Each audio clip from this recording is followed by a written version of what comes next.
Hi guys, FrostFangs here, back again, of course, with another Paladins video. Going to be covering today I'm playing her sort of the normal way that I play her, with a healer sort of hybrid setup based around health, a little bit more specifically for this video, even though initially this was going to be a damage video on her, because I haven't done that yet really on the channel, but I decided not to after playing with it a bunch because it's just kind of bad.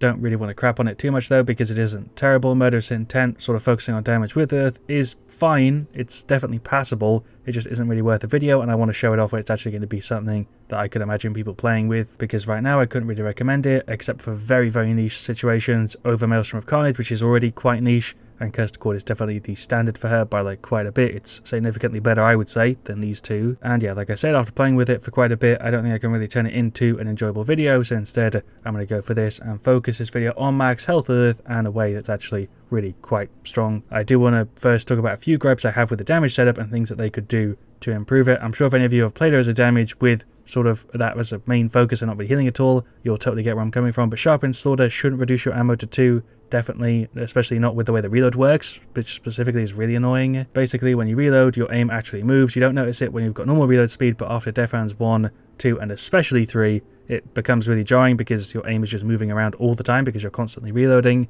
It's really quick, so it feels horrible. A few other things, but I'll leave it. I'm sure it'll get changed at some point. So yeah, anyway, the focus of today's video: movement speed, bit of shielding, a few other little filler cards here that are quite nice, and then the main card, which is Blood Cannon, which is a bit of a trade-off, but overall ends up being beneficial most of the time, especially if you're up against characters that deal damage based on percent health of your max, because this technically lowers it, and ends up just overall being a really strong card, essentially acting as just an extra 125 health a level, but massively scales, especially if you go for like veteran and stuff. You end up with around 4.5k, which I'd probably put in the title somewhere. For a healer, it's kind of ridiculous. That's pretty much the same, if not more, than most tanks. Like Ashe, for example, is 4.5k. It's a k more than Atlas. Somewhat obviously though, it doesn't feel crazy overpowered, because the easiest way I can sort of equate it is to ROM on the tank side. He has a crazy amount of health, just like Lillith, but you can't really block stuff very much, and Lillith also obviously uses health to cast stuff. Also, completely forgot to mention it, but I will be playing with the new skin. I showed it off already on the channel, but I might as well just use it here. We've got King of the Hill Marauder Sport, we've got an IO, a Generous Emoji, and a Nando. Then for this, I'm developing Shadows Vatu, Lifelink, IO, Tigrant Sphere, Tiberius, Cardio Victor, Rogue Gambit, Maeve. We've got Luminary, Aegis, 2 Lifelink. We've got a pretty heal heavy team here. This would actually be a good scenario for Damage to Earth. If they change it in the future, don't worry, I will make a Damage to Earth video if it does get revised. I feel like I covered it a little bit already when I covered some other stuff, but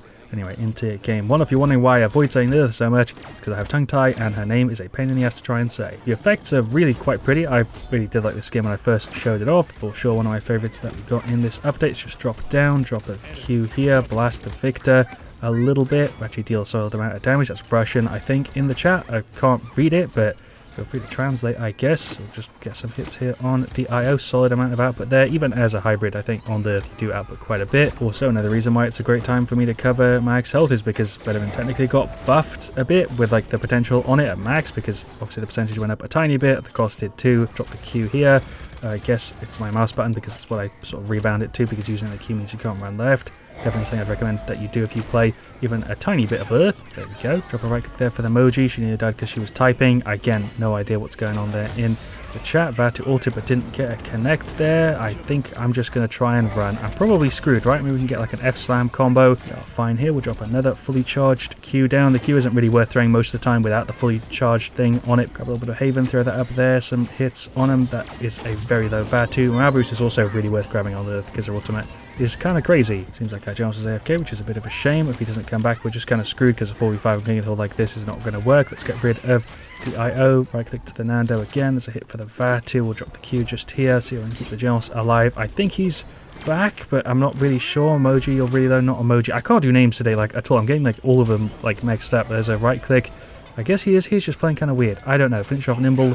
Go help the Nando out. There's a right click on him.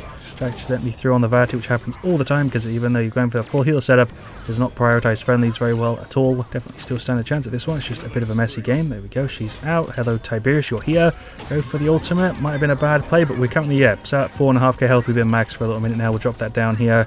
Just run away. I can't do shit on my own. The entire team's dead. I don't know what's going on here. Really are lacking on damage here. IO's doing okay on heals. Emoji's doing, I guess fine, but we are a full healer team, and it doesn't feel like we're doing a great job on just the heal side of things. We'll grab some more Haven in a sec. I feel like we can deal with 1 or 2 of them without too much effort. It's just when they all start slamming the Nando and his shields up and no one's paying attention to him, it's kind of tough. We're just going to stick here, going to pop the F, Try and right-click him again once that little mark's off. It's kind of hard to tell because of the way the indicator works, but we are sort of holding this. Hello, Vatu. Not sure exactly what the plan is here, but we're going to mark. We're going to throw the Q here. I'm going to grab Morale Boost, I think is the next item. I'm always stuck between Morale Boost and Chronos. You don't really need Chronos on this. She's one of the few healers that can sort of get away not grabbing it on, but it is sometimes quite nice with the mark, and the Q helps out a tiny bit. I don't find her escape to be crazy useful, but sometimes having it up a little bit faster can be useful. Let's run away here. IO, we should be fine. We can actually probably duel these guys. Go for the ulti, load up the Q, drop it on the Victor. I feel like I'm playing more as a hybrid here than I have in most of my Lillith games, to be completely honest. She does fine as a hybrid if you're going for the full healer setup. You can't really specifically go in that direction unless you go for the one where you have it around you and then you go and sort of rush enemies a little bit more, but I feel like with this you end up with just a decent amount of damage even if you're not really trying. Gonna hop off, jump back on. That was a really bad play. I'm not dead though. Didn't get punished for it. And behind enemy lines here, trying to get a heal through. We'll drop that there. We'll right click him. Is that actually going to save him? Nope, but maybe we'll get rid of the Tiberius. They're actually both really there. There's a right click on the General. Doing that literally just for the self heal. I cannot do words today. It is 3 in the morning when I'm recording this video, so the fact this game is a little bit more scuffy, I guess you could sort of expect. Is he dead? Okay. Hello, Maeve. Am I dead to you here? What's the plan? That was a pretty rough play. I feel like if I'm not healing on the point, we're just getting absolutely battered. I was away for like a minute and somehow we lost like 100 points or something there. We're back on it. See if we can turn this game around. There's a right click on the Moji. Yeah, you don't really want to bother right clicking enemies most of the time just because the damage isn't worth it, and you get more of a benefit just by doing it on your guys. Trying to keep it constantly down, but the timing is a bit iffy on it. There's the ulti. Right click the Fernando, Genos, right click here. Now we'll right click the Fernando. Hello, veteran. Vatu, I called him veteran a second ago. Probably going to cut that out, but it's still funny. There's a right click on him once it's down. Nope, there's an F. Right click on him again. The last tick there for 600 is kind of juicy. We'll drop the Q on the point. I don't know what the hell I'm doing here, but somehow I'm just annoying the Vatu and constantly running away. Tiberius is actually out because I landed the shot.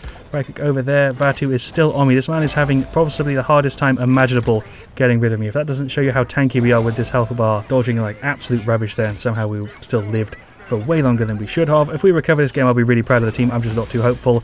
That's a Vatu ulti on me. I tried to drop a Q, but I don't think that worked. Just gliding away here slowly, dead to Vatu. If I was any other character in this game, I would be having the most free match because I'm not even that sleepy, even though again it is 3 in the morning. I feel like the team though, and just people overall, really quite slow reacting here.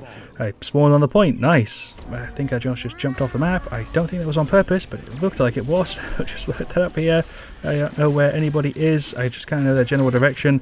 Drop a Q here. I'll right click him again when I get a chance. I was dead to the Vatu. Right click on the Moji. I feel like she's going to have a better time here than the Nando. Going to F in the air, glide over here. Throw the Q up. We'll switch the right click onto him. That was on an enemy. It's not what I wanted to do. I've nearly got the ulti. That could actually save this game right now if I can pop the ult. There we go.